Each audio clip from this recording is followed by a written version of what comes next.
Hey everybody, welcome to the H.E.A.T podcast. I'm Karyn Bryant. What's up, everyone? Alan Jouban here as well. So, lots to talk about, Alan. We can talk a little Prague, main event stuff. We can look ahead to UFC 235. But you and I on Saturday night, baby, we were urban cowboys here in LA. Why don't you tell the people what we were doing on Saturday night? Yeah, I know it was great. PBR. This is the second time that I went. I think you said you had been a couple years ago as well, right? My mom and I went once.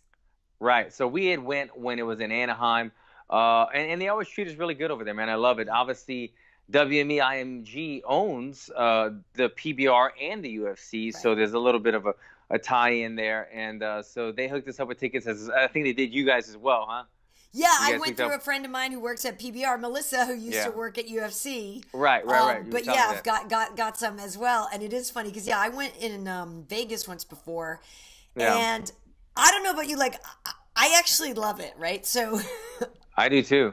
It's fun, man, and the production value is pretty incredible, right? The fire and the fireworks and everything they have going on. It's really good production, really good entertainment value. They do a good job over there. Oh, I agree. I tweeted out about the music because I thought the music was great. It's funny though because my daughter she was a little more hesitant. I don't think she loved it as much, and I know that PETA was out protesting, and I understand where people stand on that. And for me, I don't really like watching like roping. There's certain things I don't like watching. Right. I would never go to a bullfight. But here I was trying to explain to my daughter, I'm like, well, the bulls are winning, though. You know what I mean? And they're really winning.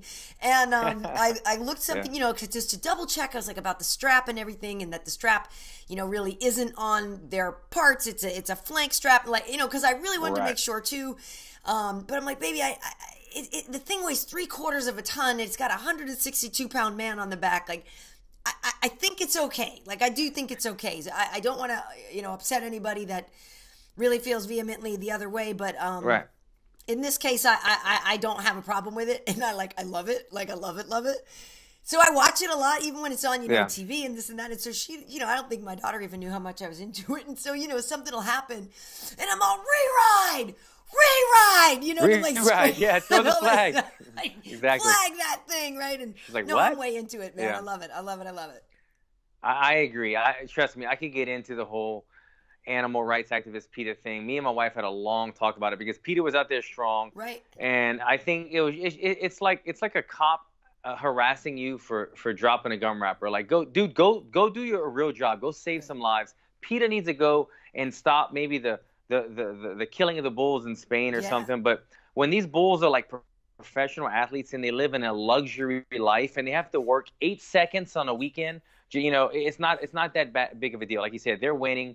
They're not getting, they're not harming these bulls in any crazy way. But I grew up on it. I grew up at my grandpa's house. Obviously, the Brahma name comes from being around bulls my whole life, and I've been going to rodeo since I was a kid. So to me, the PBR is just the fun aspect. You talk about when you get deep into the rodeo aspect, the cattle wrestling or whatever, when they rope them and tie them. I don't love that. Sometimes some of that stuff gets a little rough, but the PETA people were the cops that get called on. They were fighting with some of the really? PBR people. Yeah, that's why they shut down like the red carpet thing a little early because they had a big fight go on, and so.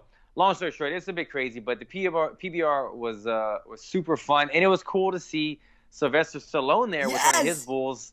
Yo Adrian threw off for Cowboys. So it was a cool night, fun night that night. Yeah, it really was. I thought it was great. So I'll be back.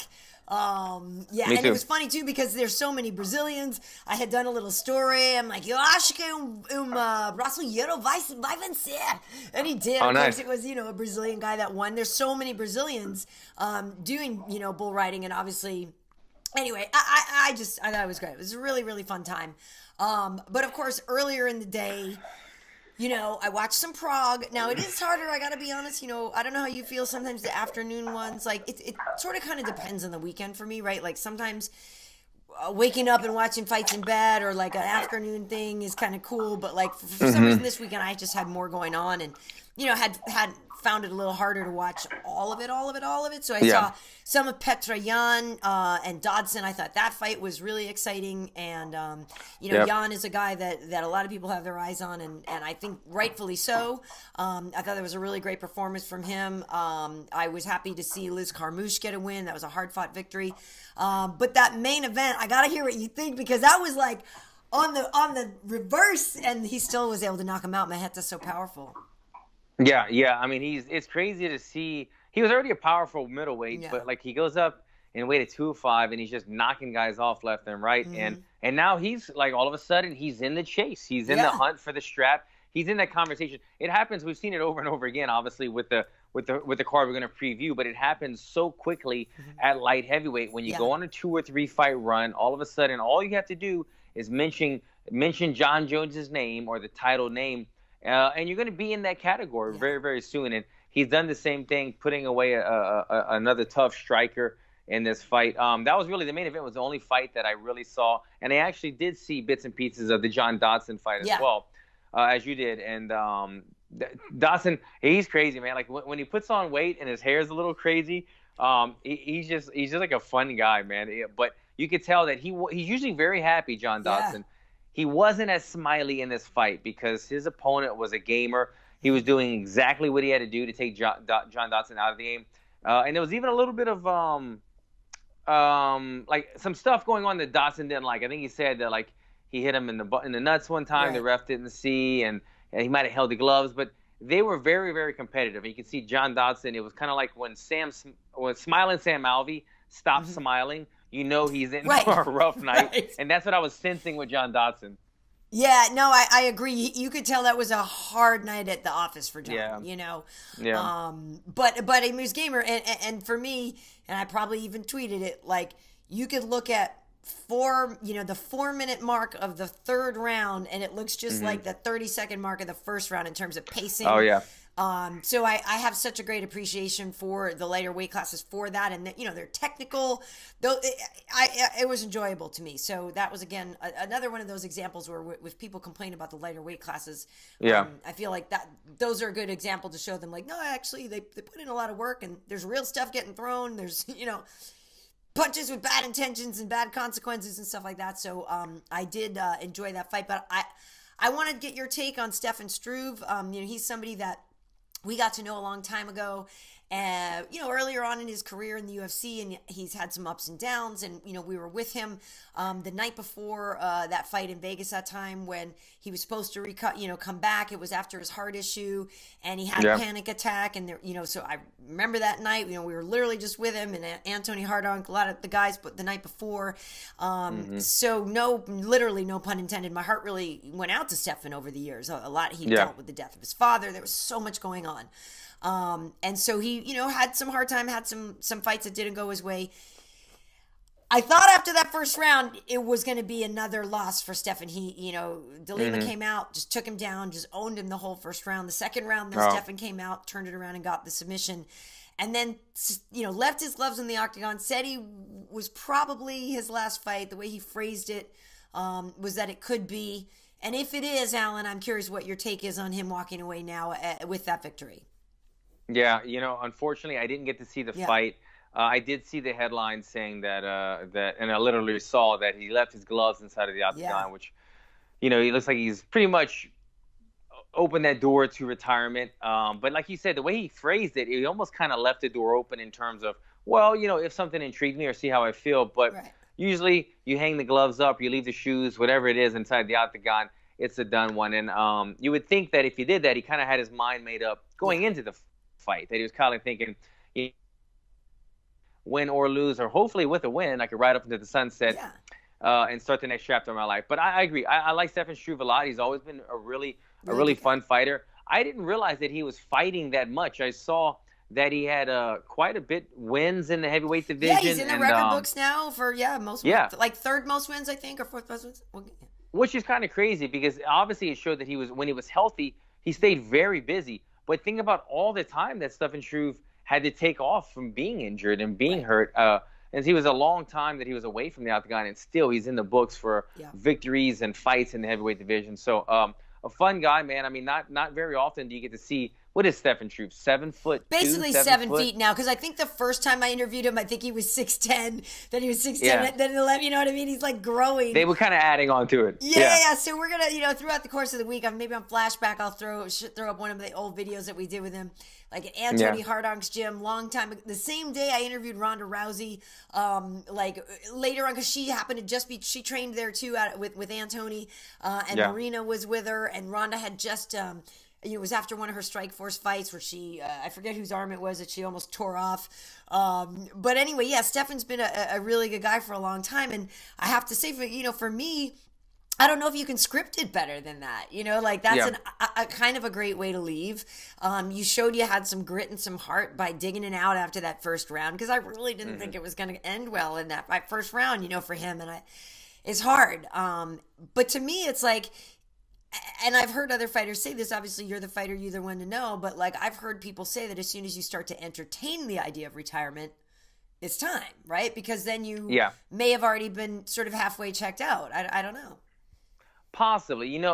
I've gone back and forth because I've thought about it myself, obviously, because I'm just realistic. Okay, I'm 37. I'm like DC. I'm not fighting in my 40s. I'm fighting a couple more years. So I do start to think about that. I haven't entertained anytime soon, really. Yeah. But you start to think about it. And I think he was probably in that chapter in his career where he was in the later chapter where he was thinking, okay, it's about time. I've had some heart issues. I've had some long time off. Yeah. If I can come back and get a win, maybe it would be a good time, as you said, to just ride off into the sunset and take the W and ride off with that. So, yeah, it's a tough one because some people do it. You've seen a couple guys, not to mention names, but a couple guys come back, and it seemed as if they were fighting for a paycheck.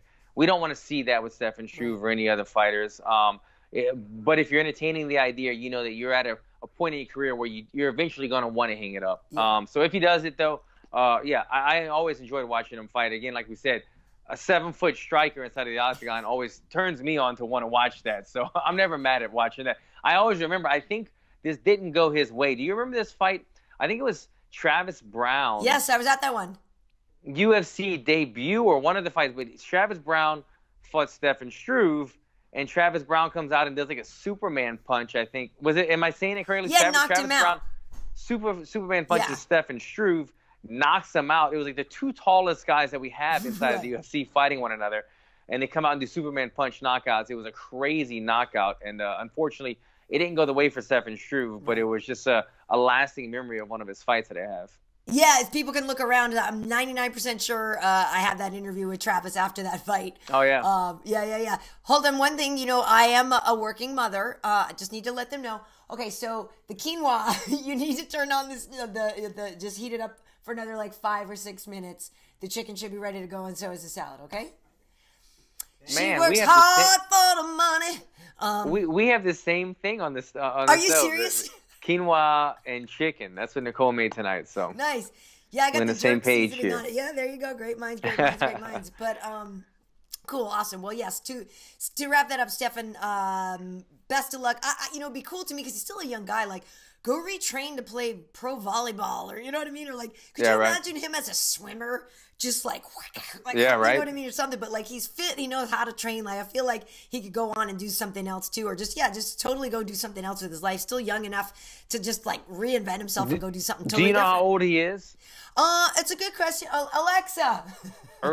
How old is Stefan Struve? 31 years old. Wait, did it work?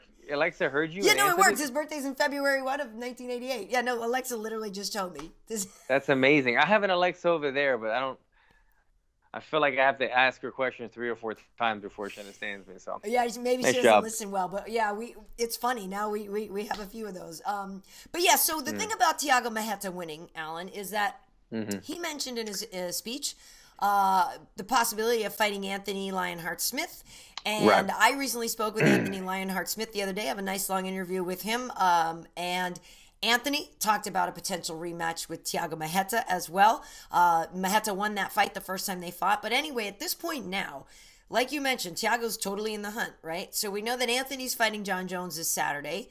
A lot of people think that Jon Jones is going to, cream him and wipe the floor up with him. But Anthony obviously has as good a chance as anybody in there. Yeah. And I'm curious what your take is on the dynamic, like what you think is going to happen, where you think H.E.A.T fits into the conversation with those two. Yeah. Well, I mean, obviously, H.E.A.T would be the guy that would get the winner, hopefully, with the win streak that he's had. And not to mention, he's been doing the UFC some favors. Think about H.E.A.T taking all these fights, some last-minute fights, replacing people, fighting back-to-back. He's having a hell of a calendar year as of lately. So he's doing phenomenal. And, I hate to say it, but no, I don't hate to say it, but it's just it seems like Jon Jones, as you said, he's going to get this victory. What's weird about this one, Karyn, is I've gotten so used to hearing so much controversy during the Jon Jones camps. Right. It's been crickets. It's been quiet. I feel like I'm not even buying this pay-per-view to see the heated or the rivalry between Jon Jones and someone. I'm not buying this pay-per-view to see the what did Jon Jones do wrong now. Right. I'm really concerned about the welterweight fights that are happening. I feel like Jon Jones is like the sleeper fight on this card. Kind of is. It's kind of a weird scenario on this card. Well, and I wonder if that is because, like you said, they have been keeping quiet, which is good, not good. No picograms or anything like that. Thank God. And he just fought recently, and it's a fast turnaround. I think part of it is like that you for said, me, the fast turnaround. John's back already? Cool. Like, yeah. I and like if it's win or lose against Anthony, I hope that Jon stays active. You know what I mean? Because I feel like he's got a lot of time to make up for, obviously. And I said, I think, obviously MMA, UFC is more fun with Jon in it as an active participant than it is to have him out on the sidelines. So, Anthony, we talk about that. Like, would you grant Jon an immediate rematch? What would happen with all that? The thing that I want to know really for you, though, is, Anthony, like I said, has as good a chance as anybody. But, there is part of it that a lot of people think he's not, ready. He's going to get creamed. People maybe don't realize Anthony has like 40-something fights. I think he said this was going to be his 46th fight or something like that. So in my mind, in a way, it's kind of like, well, if you're not ready now, are you ever going to be ready? You know what I mean? 46 fights in. But I understand the thinking. I understand that in the terms of, maybe who they think he's beaten. He hasn't beaten quality guys, that, yada, yada, yada. He pointed out that after he beat Shogun went and then took out a guy even younger than Anthony is when he took out Tyson Pedro. So his whole thing was, hey, you can't say Shogun's washed up because he then just beat a younger guy than me. Here's your take on that. I see. He's got to argue his point, and he's confident in himself. The big problem in this fight for Smith is that Jon Jones, the greats, the GOATs, the best that we've ever seen, they find the weakness in all of their opponents. The best have always done that.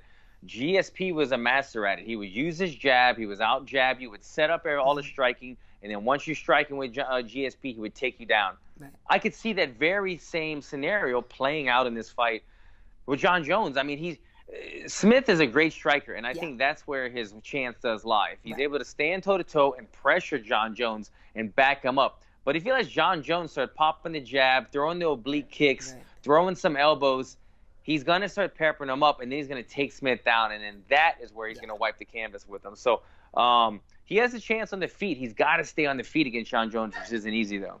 Yeah, it certainly isn't easy. I totally agree that on the feet is where the fight can be won, and I think Anthony, definitely has knockout power. That's something that even still, I mean, I know it's, like we said, it's been a while, but, Jon Jones's chin hasn't really been tested that much. Do you know what I mean? Oh, if you think about other fighters that you've seen in wars or really get tagged a lot more, Jon's been won his fights, a lot of them so quickly and stuff like that. He, really hasn't, obviously the first Gus fight went a long time and stuff like that. But, you do wonder, that's the kind of thing. What kind of power does Anthony have, and how can Jon handle it? Really that's the question. But he said something interesting too, and I will agree that a lot of people do get defeated by Jon before they even get in there, right? Because Jon gets in your head. And the fact that it has been so quiet before this fight, the fact that there hasn't been a lot of smack talk. I mean, granted, this week they'll have some pressers and this and that. but there really hasn't been that much. Anthony's like, yeah, like, you know, he beat other people mentally before. He's not doing that to me. I mean, there is something to be said for that, because I feel like Ronda Rousey had that same power over people. Conor used to have it too, where he beat him mentally before they got in there. Yeah, no, I 100% agree. It's been a very quiet week, a very quiet camp leading up to this all together. That's a big advantage. You said it. I mean, Conor McGregor, Ronda Rousey, John Jones, these are all people that are so good inside the octagon and are so confident outside of the octagon, and they beat people mentally leading into it. As we just said, it's been pretty quiet. There hasn't been the back and forth with the hatred that DC and John Jones possess. There hasn't been the outside of the octagon stuff that has brought the attention that has carried the main story the entire time. John Jones has been just almost fighting with his, you know, his chin down, doing what he's got to do. And it's made it, like I said, it's kind of a sleeper. It's a weird one. That definitely plays in Smith's favor. It's not going to change my mind, though. It's a good point. But it's not going to change my opinion on what I can see happening. But I can see Smith saying, you know what, I need to go out here and I need to make something happen. I need to let fireworks happen, let my hands fly, push the pace, and try to land something, because landing something is how he will win the fight. If he sits back and let John Jones evolve his game plan as the fight goes on, it's not going to be a good night for him. So I could see him trying to take John Jones out early, and he could hurt John Jones. It's very, very possible to hurt him on the feet. When DC fought John Jones before he got head kicked, he was winning in both of our eyes, I believe. The first two rounds in striking. Yeah, he was winning the first 2 rounds in striking. Smith could get in there, get on the inside, and win some rounds and try to take John Jones out. He's got to stay on his feet the entire time. That's a big deal. Yeah, I mean, listen, it's not like I think it's an easy thing to beat John Jones. I'm just letting you know what Anthony was telling me. It's a great interview. You really should talk to him about it, because coming out of his own mouth, it's a lot better, and you can really see his intention, and you can, you know, for those of you who like to sort of read, you know, body language or whatever, whether or not you think he's truly confident or whatever. Anyway, he's a real nice guy. We had a good talk. And the funny thing is, or it's not funny rather, but he also talked about the fight with Oezdemir. He's also talking about Dominic Reyes, because Reyes is another one of those guys that's coming up in the division that people are starting to think also could be on the way for a title shot. He talks about what he thinks would happen with Oezdemir and Reyes and this and that. So it is a good take on the division as well, and the whole H.E.A.T situation in there. But one thing people maybe don't know, Anthony Smith is actually half black. And we talk about some of the things when he was younger and growing up in Nebraska, and, you know, just things that he and I had quite a few things in common, some shared experiences from our youth. And so that part was really interesting. I was happy that he was candid about it, and, you know, not that he's trying to hide anything, but talking about it. But if you can imagine Anthony Smith with a kid and play haircut, because apparently he was rocking a fro at one point in the day, and I was like, dude, I gotta see that or whatever. I need to get some pictures of that. But anyway, that was kind of a fun thing that we were talking about in the interview as well. That's funny. I hope somebody is able to look in his high school yearbook or something and track down this picture with a nice little kid and play a little angle on it right there or something, you know, or maybe flat on however he was rocking it. I guess if you had the half black, half white jeans growing up in Nebraska, I love it, man. I got to see this picture. A little before and after would be great. Absolutely. Well, and now, Alan, you said a minute ago you were actually more fired up for the welterweight scrap, the title fight between Tyron Woodley and Kamaru Usman. So preach. Why is this the must-see fight?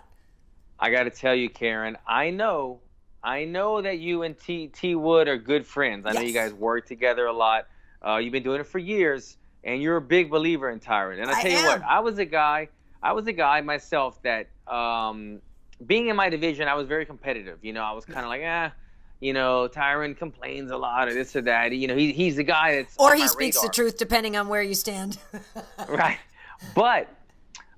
He's won me over is what I'm getting at. You know, he's a guy, he's in my division, but he's won me over. That last performance against Darren Till, just a great performance. It showed that he's got that grit. He's got that fight. He's not always just trying to play it safe and business-minded.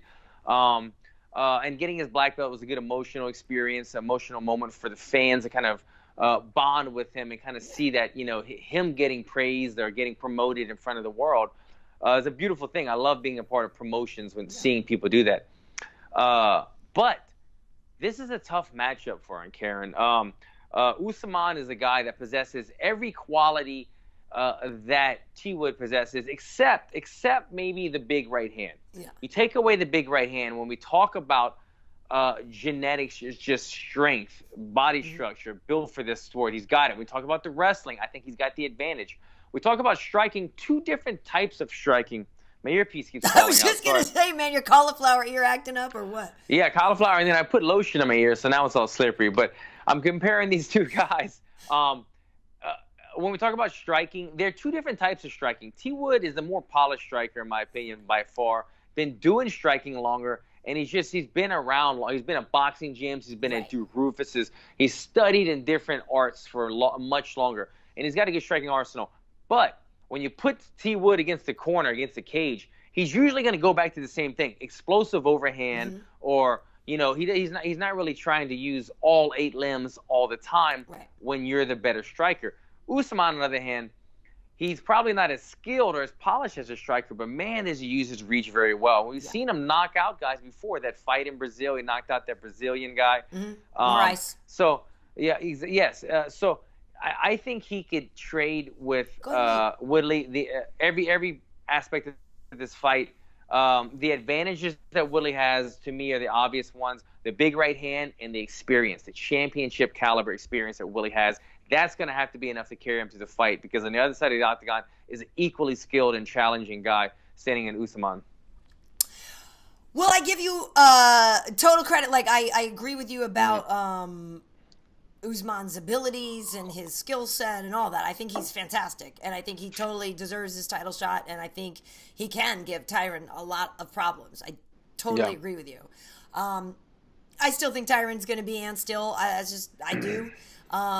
But it's interesting that like I said, we had a lunch with them, or maybe I didn't say it. We did a media lunch today with Tyron and Ben Askren, and it's actually hilarious because those two are really good friends, training partners for years. They're very funny together. It's like the finish each other sentence. It's the old bickering, couple thing. They're very funny together.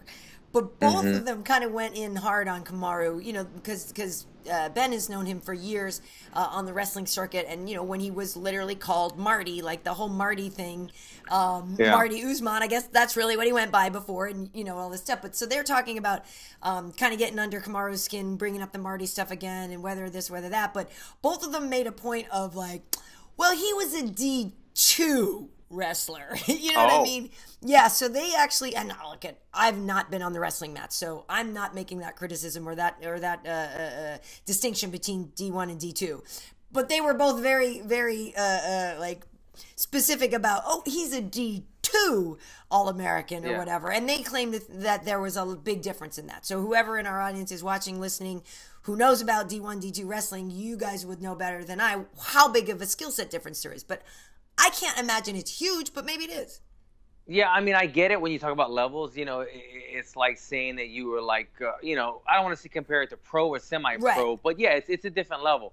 With that said, though, man, I remember one time my manager was telling me this guy's a Glory kickboxing champion, and he would eat somebody from Glory would eat up somebody in UFC, and I'm like, no, not really. It doesn't work like that, because just because you have a skill level at a certain thing, it doesn't always translate into MMA. And what I'm getting at is, I would like to see these guys getting to a bit of a grappling contest in the inside of the octagon. Maybe in just an outright wrestling match, T-Wood back in the day might have had an advantage over him. I don't know.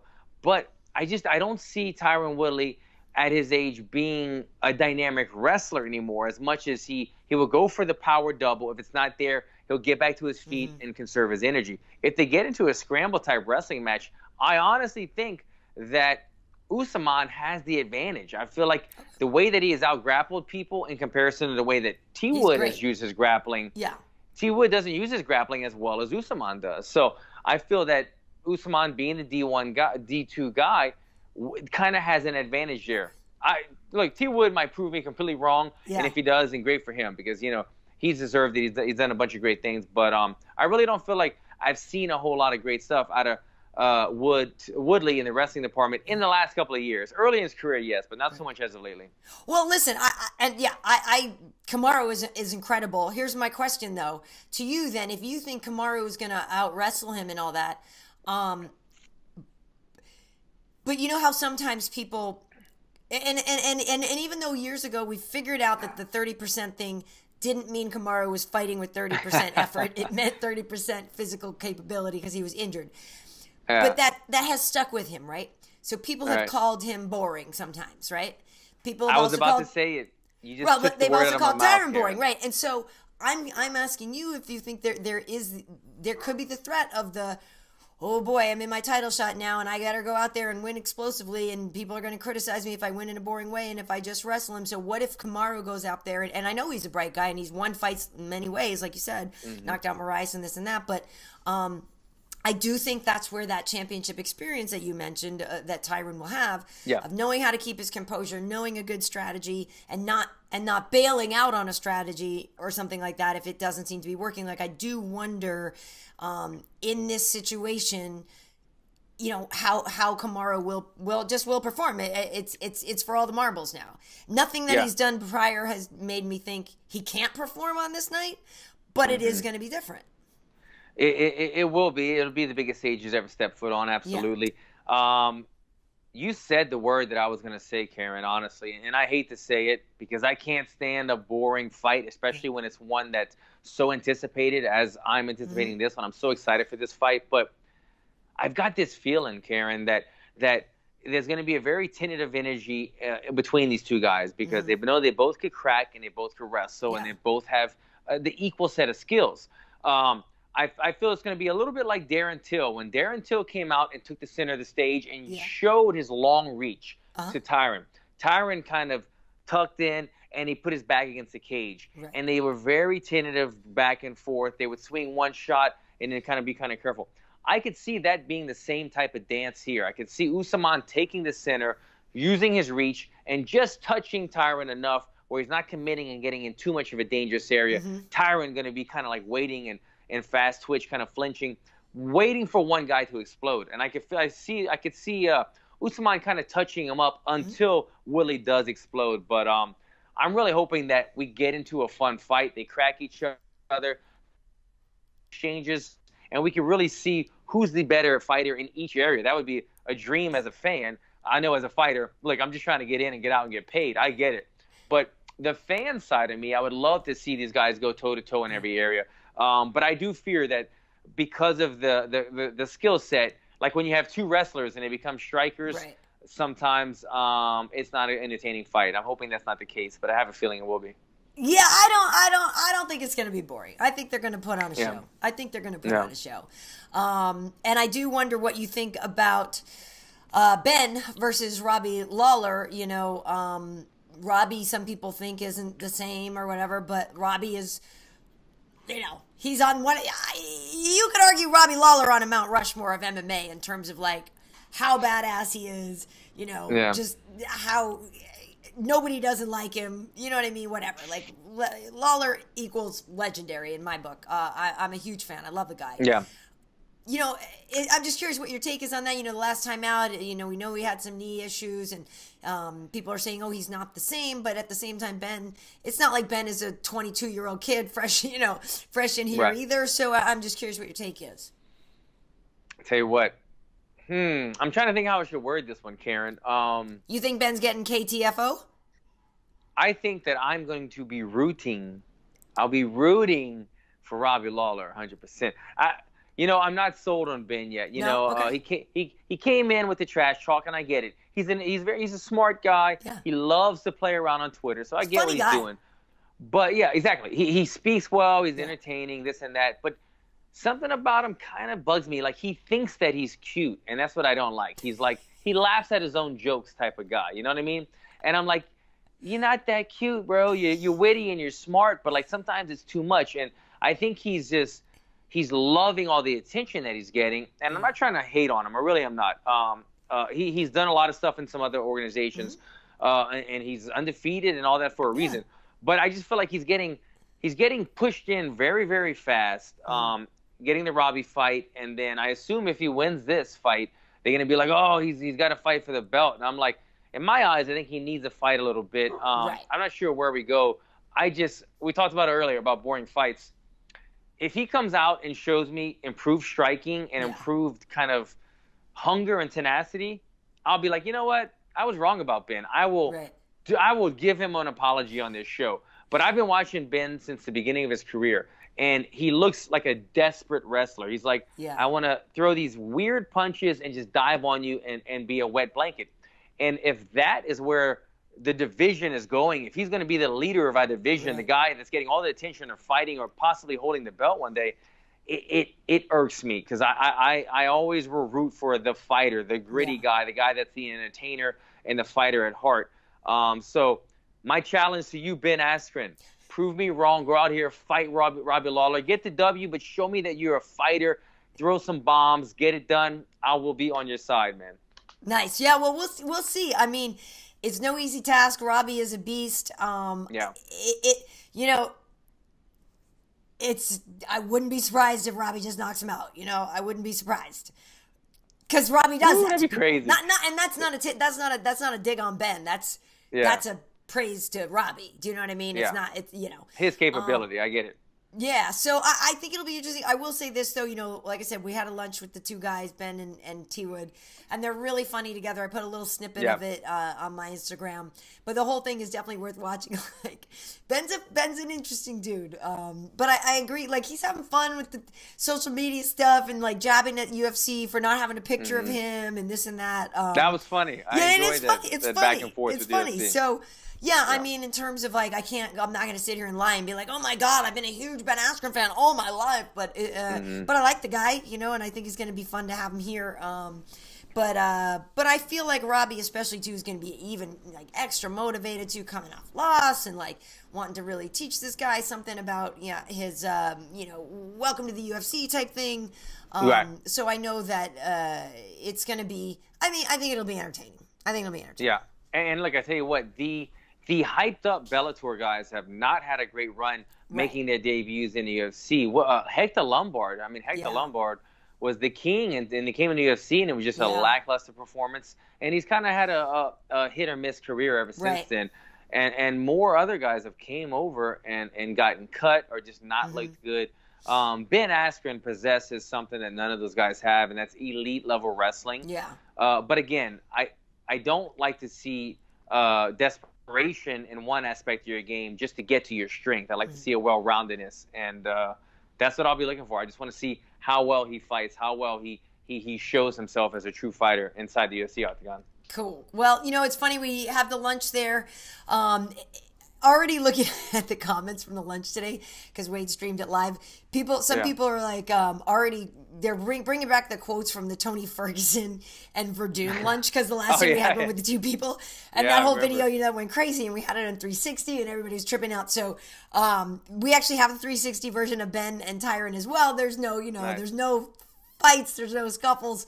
But if you want to see the 360-degree version of it as well, that's on the MMA Heat channel on YouTube and on MMAHeat.com. But for folks who don't know, like, sometimes people will look at those and they're like, what's the difference, man? I don't see the difference. Like, you can move around on the screen, like pinch the screen, zoom in, change your angle, change your view. So they're worth it. But literally, people have watched, I guess, the Tony one so much now that they're like quoting it and stuff, like, hold on, brother, I'm talking here, and this and that, and hold on, brother. Like, yeah, totally. It's like, it's funny to me. And anyway, we have a lot of coverage on that. And again, the Anthony Smith interview is up as well. So nice. Yeah, the way that Tony blew off Verdum, hold on, brother, and then he got right back into the conversation, and Verdum was like, no. Oh my God, that was great. That was a great moment. It was great. And I love both those guys. So, like, I actually sat there and hated to see it go down like that, and knowing also that I played a little role in it, I was like, oh no, I'm gonna go now. But Karyn instigated. But I love the views on the video, folks. Yeah, exactly, right.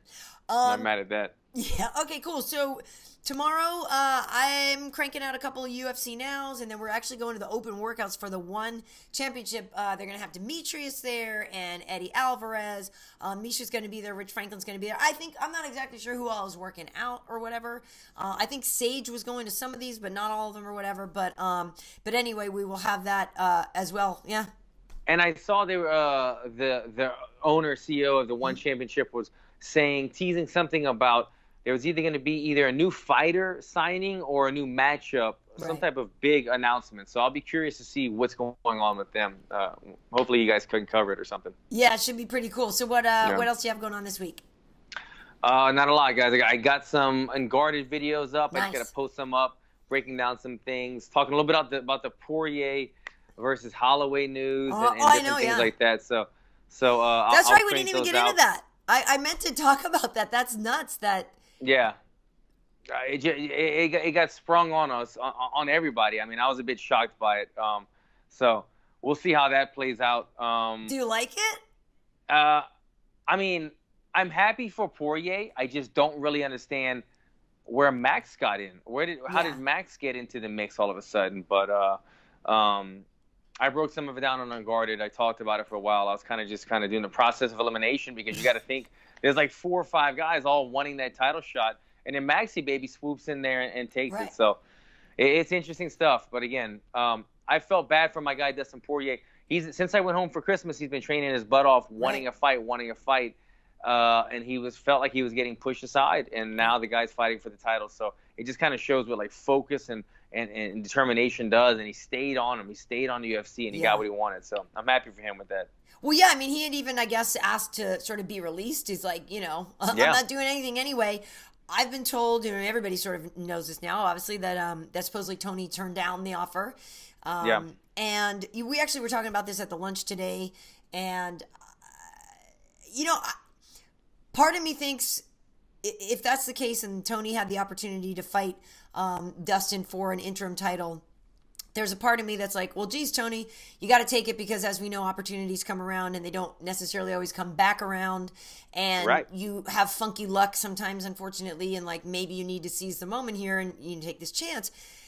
But then there's another part of me that's like, hey, listen, Tony Ferguson is a guy who fought everybody in line on the way up to the top, right? When people are like, Tony, look it, you just beat X, Y, and Z. You should ask for a title shot now. You're ranked number 5. He'll be like, no, I'm just going to beat number 4 instead. Tony, listen, you should ask for a title shot. And he never did it. So clearly Tony has a plan, right? And he worked his way up, and he did it in his own way, and he got his title shot, and he became the interim champ. And then, of course, we all know he got stripped and all that BS. But to be honest, there's a part of me that really actually sort of respects that decision to not take that interim title fight and either wait for a real one with Khabib or just see what's what. I mean, maybe Tony, having been the interim champion, has a different understanding or appreciation or value placed on that now. Do you know what I mean? He was already there. I agree. So I can't patently just like, what an idiot, because I don't necessarily think, I think Tony knows what Tony's doing. Tony's got a Tony plan. No, he's got a Tony plan. That's exactly it. And you know what? Look, Tony shares the same management as Conor McGregor. Yeah. So they have a plan. They're there to make the most money possible. And I think he's taking a page out of Nate Diaz's book. He's saying, this is what my value is, and I'll take nothing less, and I'm only fighting unless I get what I'm valued at. And so, I'm like you. You got to take opportunities when they come, but he knows what his value is at. He's sticking to his guns. He's got a plan. He's got a management team behind him. I think everything's going to work out for everybody at the end. He'll get a big fight, but I was shocked when I saw that news. I didn't know where that came from, to be honest.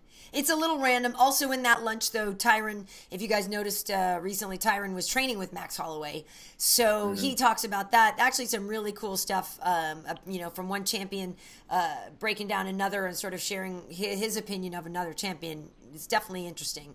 So definitely worth watching. So again, we've got that out in 3D and in regular and lots of good stuff. So anyway, on social media, you can find me, Karyn Bryant, on YouTube, on Twitter, on Facebook, on Instagram. I'm KB Heat. Of course, we have MMA Heat across all the platforms. Where can they find you? Good stuff. And me, Alan Jouban, across all social media. My YouTube is Alan Jouban. Unguarded is the playlist. And then I'm just training my butt off, waiting for a fight. I mean, honestly, I have been on him. I get like boots on the ground. Anytime one of my coaches or manager is at a fight, I have him talking to Shelby. And then telling me that, that I will have a fight either on the March 30th card or around that time, because I gave him a small window, a timeline. And I'm just waiting. They said they're going to get me something, so waiting to hear back. Cool. Awesome. All right. Well, folks, once again, if you're watching this on YouTube, you should know that you can always find it on audio as well at MMA.audio. See you next time. Cool. Take care, guys.